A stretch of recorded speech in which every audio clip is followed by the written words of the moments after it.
Oklahoma State defensive tackle transfer Justin Kirkland is officially now a BYU Cougar. However, the conversation of him returning home seems to pale in comparison to the potential nefarious tampering activities performed by Coug Nation to get him back home.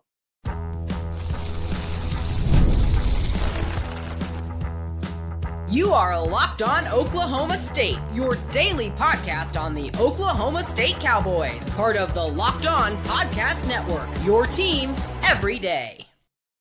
Howdy, y'all, and hello, all. Welcome back to Locked On Oklahoma State, your daily stop for all things Cowboy and Cowgirl related. My name is Cody Stovall. I want to thank you kindly for stopping by to make this your first listen. We're available on all of your podcasting platforms, visually as well on YouTube. Find me personally on X at Aldeo State. Today, we're partially brought to you by Monarch Money.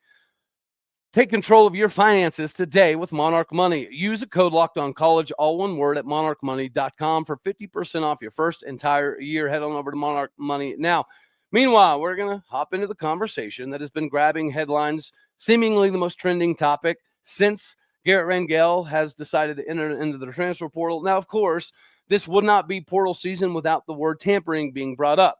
However, I would also caution people on the verbiage being used in regards to tampering, because a few years ago, this conversation had a lot more meat and taters to it, in my personal opinion. If we're going to consider what BYU did tampering, then essentially every school in the country is doing tampering at this very moment, including Oklahoma State, right? We all are happy that Haas Haney decided to be a Cowboy, but would anybody be upset if Sam Jackson V at one point in time called Haas Haney and said, hey, man, we never really got the chance to link up while I was at TCU and you came to TCU. This is our opportunity. I'm going to Oklahoma State. There's a lot of promising things there. You should explore coming to Oklahoma State as well. I don't think any of us would be mad if that conversation were to have happened, just like none of us would be upset if there's current Cowboys on the roster that are politicking their friends at other universities, saying how great things are in Stillwater and how we've completely reinvigorated the feelings with the new staff, and how they should potentially look at Oklahoma State as a possible destination spot. If that is tampering, then every school in the country is doing it at this very moment, including Oklahoma State. And most of us would be pretty happy to find out that our players are, in fact, trying to politic other people's players to transfer to Oklahoma State.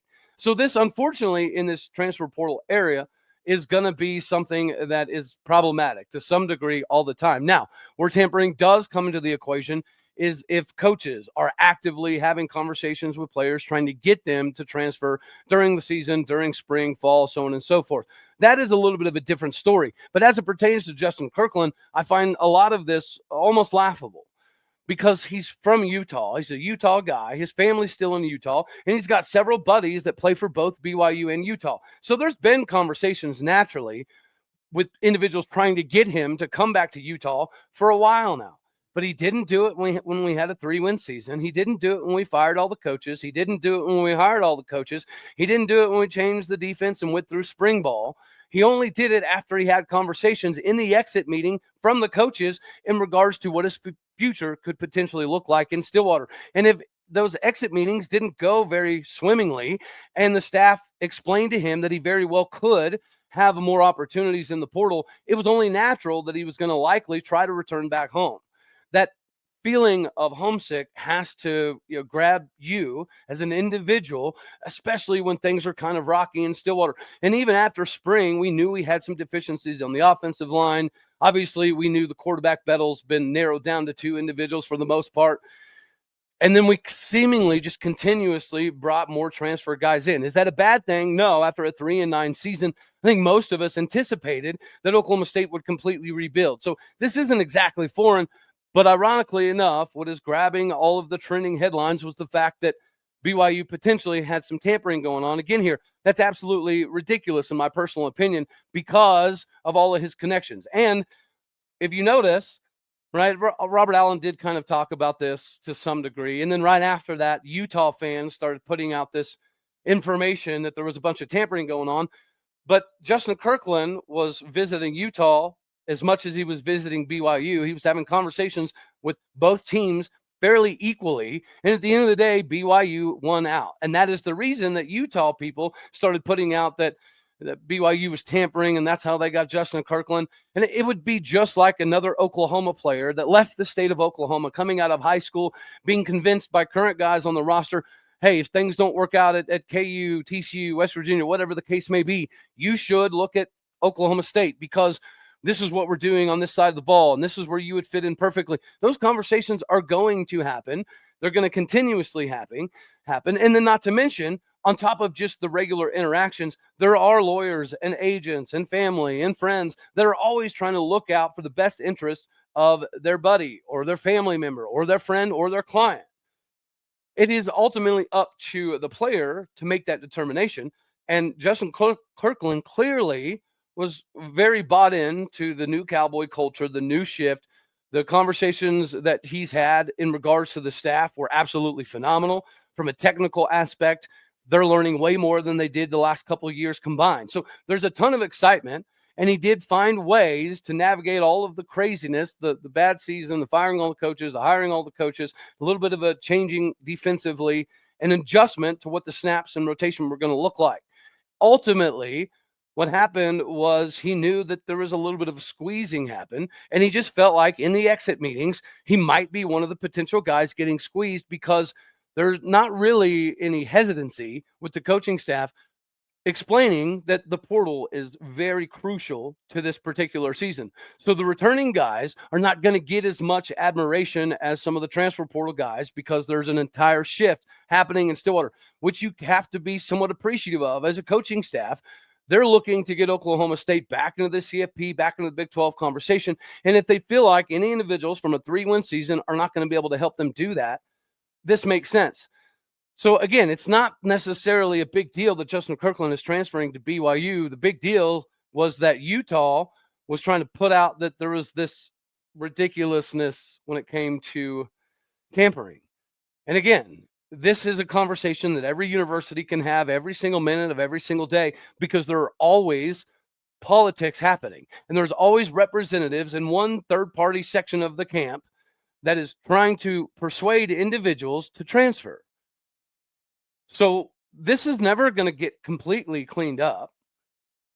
But at the same time, if Utah would have acquired the services of Justin Kirkland, would their fan base would have been pushing out on social media that BYU was tampering? Absolutely not. If Utah would have won the services of Justin Kirkland, this wouldn't even be a conversation. And likewise, if Oklahoma State felt like Justin Kirkland was going to squarely fit into the mix of what the defense was going to look like this previous season, then he would still be a Cowboy. This is just the lay of the land, unfortunately, now. And thankfully, we're doing very, very good in acquisitions in the transfer portal. And if you even look at some of the other rankings at other sports, Oklahoma State is doing phenomenal, not only in recruiting, but also in the portal. So clearly, I think the coaching staff does have a decent understanding of what the roster should look like. And you can't fault them for coming out of spring ball thinking, we just don't have enough pieces to have the season we want to have. With that being said, this insanity that Justin Kirkland tampered is ridiculous. He didn't need to. He's a Utah guy. So naturally, if he was ever going to transfer from Oklahoma State for any reason, heading back to Utah was always going to be the most natural fit. It was always going to be the most natural conversation. It just so happened that Utah did not win in this battle. BYU ultimately won out. And because of that, you're having these allegations being pushed out, which I think is very disingenuous to Justin Kirkland. To insinuate that he was willing to do things the wrong way is absolutely insanity because, again, he turned down several opportunities in the last year and a half plus because he does believe in the system. He definitely believes in the new coaching staff, but he also understands that he's only got a couple of years left. So he's got to make the most of the opportunities. And if Oklahoma State was going to have a massive rotation of the defense tackle positions and maybe a BYU or Utah, we're going to have more abilities to utilize him with more snaps, more film, more capabilities, then it is what it is. I think most of us are going to wish that Justin Kirkland has a very solid career at BYU. I think some of us would even like to see a Caleb Etienne situation happen, where he went from a rotational player that obviously he was designated as a starter, but he did have to rotate a decent amount. Now, he does go to BYU with 72 tackles, fumble recoveries, 4 fumbles. He's got into the mix on a lot of categories, but we also have to realize this previous season, the defensive line were asked to simplify everything and just to eat up space, eat up double teams, to free up the linebackers and the safeties to make more plays. perhaps this new system is going to be much more intricate, but also BYU could have something that benefits him outside of the family, outside of the friends, the people he's grown up playing 7-on-7 ball with or against, or high school ball against, or college ball with or against. These conversations are always going to happen. And again, if Oklahoma State was recruiting players from other universities to transfer to Oklahoma State, we're all going to be happy about it. We're definitely not going to run around pretending that that is the definition of tampering. It's just the new landscape of college football. And to my knowledge, Justin Kirkland did not have any conversations with anybody other than players until he was told by the Oklahoma State staff that exploring your options might be an advantageous route for you. Speaking of having an advantageous route, I know words are hard for me. Ladies and gentlemen, you got to get squared away today with the best in the business, and that is Amazon Fire Stick TV 4K. Did you know that your Fire TV is essentially also an Xbox? You can turn on any TV into your gaming and entertainment hub with Fire Stick TV 4K devices. There's not even a console required. Just grab a paired controller, subscribe or sign in to Xbox Game Pass Ultimate with EA Play included, and you're ready to rock and roll. Dive into hundreds of premium titles, including EA Sports College Football 25 to Call of Duty. It is very easy to stream your favorite shows and get squared away with your favorite gaming. Like, what if you could jump into your favorite Xbox titles without needing your console in every single room? This is what Amazon Fire Stick TV can do for you. If you already have a console, Fire Stick TV 4K device is more affordable and easier to travel with, allowing you to take all of your fun and your kids and your games and your shows with you. If you do currently have streaming content, how much smoother could it be? How much faster could it be with the 4K ready streaming stick? Head on over to Amazon.com/Fire TV Locked On to get started. Xbox Game Pass Ultimate subscription and compatible controllers required. Available on select devices, including Fire TV Stick 4K 2nd Gen, Fire TV Stick 4K Max, and Fire TV Cube 3rd Gen.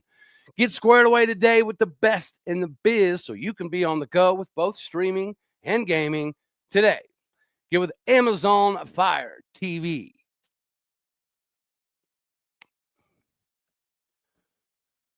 So although Justin Kirkland is no longer a Cowboy, and we are going to be losing some of the connections, right, to some of the old school guys that would come in as freshmen and developmentally build up over 4 or 5 years, and then we finally get to see him flourish. Some of those days are obviously going to be a little bit gone. Nowadays, if you're not producing major minutes and you're not producing major statistical assistance to your team in the first 2 years, you're likely going to explore the transfer portal. So unfortunately, this has turned into a business that a lot of us are just going to have to find a way to accept. Does it mean we have to like it? No, but we have to accept it. Just like we also have to accept the fact that Oklahoma State currently has a top 20 recruiting class in football. We just garnered the services of 4-star cornerback Jason Bradford. Obviously, whenever you look up and down this Oklahoma State recruiting team, there's a different feel. There's a different understanding, which is why losing somebody like a Justin Kirkland is probably going to be nullified a little bit if we have a successful season. If we're going to continue to have a top 20 recruiting class, which I think most of it would agree, this is kind of where Oklahoma State should have always been hovering since 2011. 2011, not 2011. But Oklahoma State currently sits as number 19 in the country in football recruiting. You've got 4-star running back Katie Batman Jones. Obviously, you've got 4-star Jason Bradford. There's a lot of individuals coming up in this class that have the capability to play quite a bit. And I think this is another insinuation of how Oklahoma State is being viewed from a portal and recruiting perspective. It's a different sales pitch. It's a different time. All we have to do is now live up to the expectations. If we do that, I think a lot of us could anticipate Oklahoma State finishing the recruiting cycle with a top 20 class, which is not a conversation we've ever had.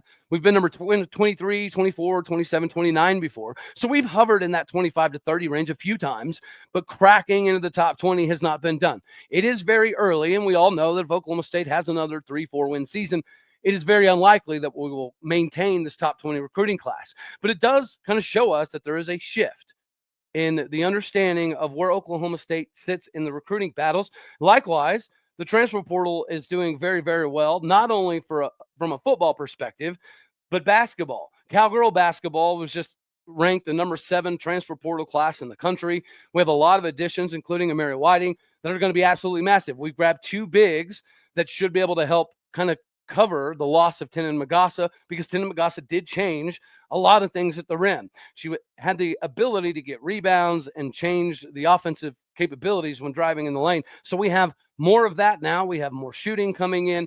JC Hoyt's absolutely on fire. And whenever we think of this Cowgirl basketball squad, this is an exciting time to get behind, because we haven't really seen this much success being strung together. We've had good teams, we've had good seasons, but it does have a different feeling with JC Hoyt, especially with her new contract in hand. And likewise, Steve Lutz is doing the same thing in basketball. The transfer portal has going absolutely phenomenal for Steve Lutz and Cowboy basketball, which should obviously raise the expectations. We're winning recruiting battles against individuals that we haven't always been able to get in on. And even if you go back to the successful recruiting of Mike Boynton and Travis Ford, they weren't able to turn that into wins on the court. And we have seen Steve Lutz throughout the course of the season make a team get better, adjust the X's and O's, prove that he has the ability to do so with just an athletic roster. Now we're bringing in shooters. Now we're bringing in ball handlers. Now we're bringing in multiple forwards and bigs. This is still going to be a pretty guard-heavy lineup. But if you have the capability to score points in bunches, then it can completely change the landscape of where Oklahoma State basketball should be. So what should the expectations be? I think it should be comparable to what you're bringing in. So Cowgirl basketball, if you have a top 7, top 10 transfer class, you should be competing for a Big 12 title again this upcoming season. Basketball, going to the NIT, winning a couple games in the NIT, I think did validate that Steve Lutz has a ton of capabilities. The biggest question was, could he recruit? Could he land some of the top tier talent? And just Makai Ragland and Ben Abrams and Ryan Crotty is phenomenal additions, which does indicate that he has a pretty good pulse on the recruiting landscape as well as the portal landscape. There's something obviously being sold at Gallagher Iba Arena that both men's and women's are rallying behind. And you know what? I'll tell you, golf has been surprising. Alan Bratton seemingly was kind of losing a little bit, but the more you dig in, the more realized you did have some transfers. You did have some players kind of leave early to join the, not the PGA Tour, but the LIV Tour. And that obviously was going to set us back a little bit, finishing outside of the top 25 this previous season. He's completely changed that, grabbing the number 1 seed, which is the most that's ever happened in college golf. We've garnered 8 number 1 seeds. Next best has 7. So now we have to have the conversation of, could Oklahoma State bring another national title home in golf this season? With guys like Ethan Fang and Preston Stout, it does seem like a possibility. The fact that we're very young is also extremely intriguing as well. Baseball, softball, conversations for different days. But nonetheless, the expectation in baseball is to continue to recruit at a high level because of the facilities, because of the rich tradition. You're going to be able to continuously get people in that should be able to help change the narrative and change the program back to where it's supposed to be. Same with Cowgirl softball. Thankfully, both of which are still going to have opportunities at this very moment to win a Big 12 tournament title. And that's what it's going to take for Cowboy baseball, just like we're going to continue to need to see these recruiting and transfer numbers to get back where we're supposed to be. Oklahoma State should be a flag bearer of the new Big 12. It's an exciting time. And even with the losses of guys like Justin Kirkland, we have to take into consideration that it's likely got some meat and taters to it as far as a reasoning behind it.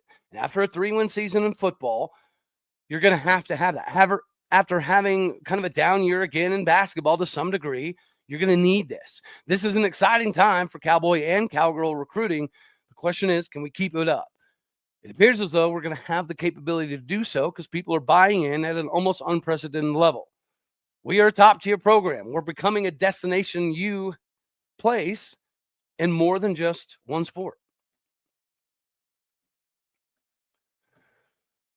Monarch Money is going to be your best capabilities whenever you're wondering how your bank account's doing, because we've all been there, looked at the account and wondered where the money went. Between dining out, online shopping, and entertainment, it's very easy for us to lose track of where that money is going. Monarch Money is going to come in and help be your personal CFO, giving you full visibility and control over your finances. Monarch Money is not just a simple budgeting app. It's a complete financial command center. You can track all of your accounts, investments, and spending in one place. So just stop managing your money and start building wealth with it. Instead of juggling multiple apps, you can use Monarch to check all of your finances, track spending, and even plan on long-term goals. Managing money with your partner is smoother than ever if your partner is Monarch. You can track shared and personal accounts, set goals, and stay on the same page without all of the stress. Take control of your finances today with Monarch Money. Use the code LOCKEDONCollege, all one word, at monarchmoney.com for 50% off your first year. That is monarchmoney.com, code LOCKEDONCollege, all one word, for half off your first entire year. Do not miss out on your opportunity to seize control of your finances and your future with Monarch Money today. Go to monarchmoney.com. One of the highlights to 2025, being kind of a rough year thus far, was Cowboy wrestling. And us even getting back into the conversation of potentially chasing down Penn State for a national title. It grew legs with both the transfer portal and the recruiting acumen of David Taylor. So this is kind of a segue here from segment 2. We know that football is currently recruiting and acquiring at top tier, as is Cowgirl basketball, as is Cowboy basketball. Now you have the same thing happening in wrestling. And we have further validation of that because the Team USA Pan American squad is 10 wrestlers deep, and 5 of them are Cowboys in some capacity. You have Jax Forrest being a new addition, a freshman Oklahoma State Cowboy, going all the way, winning the finals to represent Team USA. So did Joey McKenna, former Ohio State star, is now with the Oklahoma State Cowboy RTC program, which means the developmental aspect of Cowboy wrestling is going to continuously get astronomically better because Joey McKenna is also represented in here.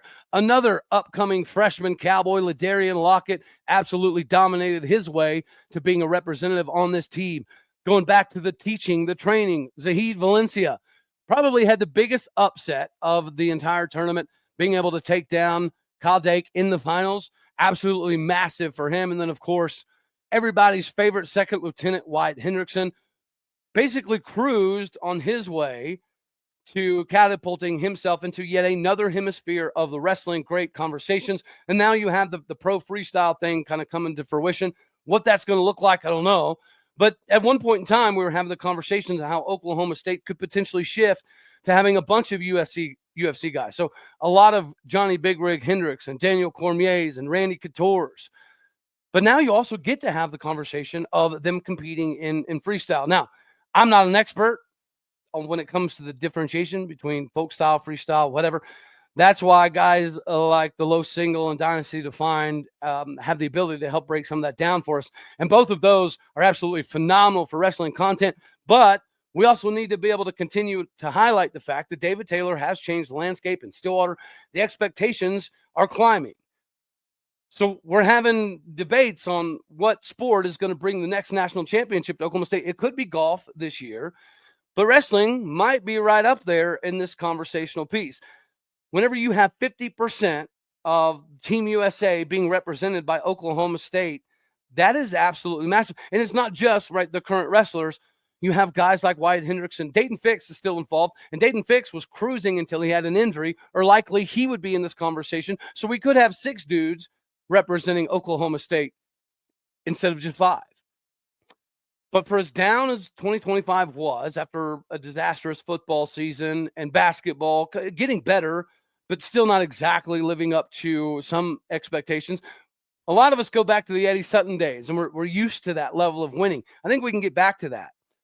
But what David Taylor is doing in Cowboy country, even with the losses of Thomas Gilman, you're seeing with this RTC program, guys like Dayton Fix and Wyatt Hendrickson and Zahid Valencia and Joey McKenna, that those dudes are going to be the guys wrestling every single day with our guys. So if they're good enough to represent Team USA, we should continuously uptick the expectations. Could Oklahoma State compete for a national title this upcoming season? It didn't seem likely coming into the season, and it didn't exactly seem likely after Penn State won yet another natty. They do return quite a few dudes, so it is going to be an uphill battle. but Iowa's going to be in the mix. Nebraska returns quite a few dudes. So the sport of wrestling is getting more eyeballs. And now you have Hulk Hogan talking about the freestyling and how massive it could be for the sport. We have other capabilities now than just promote people for UFC or WWE for that matter. The training at Oklahoma State is going to be next level. The wrestling, guys, Jack Forrest and Ladarian Lockett, they both look like tried and true, Power 4, competitive individuals right now. So when you have the Joey McKennas, the Heath Valencias, Jimmy Kennedys, and Dayton Fixes and Wyatt Hendricksons of the world that are helping in the training, the physical on-mat teaching, we might be able to expect competition for a national title sooner than anticipated. All right, y'all. We got a lot to crank out here. I appreciate you being patient through some of my fun doctor visits over the last few weeks, but we seem to be on the other side of it here, so I appreciate you. That's all we're going to have for this one right here. As always, you know I love you. God bless. Go Pokes. Thank you for tuning in to make this your first listener in Locked On Oklahoma State. You could be anywhere, so happy you choose to be here. Do me a favor, hit the like button, hit the dislike button. If you didn't like it, that's okay too. More importantly, share, comment, and subscribe. My podcast, people out there, you are the bricks, the bread, the butter. You're everything that makes this thing go. You know what you do, so keep doing what you do. Hit the stars, leave a review. All righty, y'all. Later, my taters.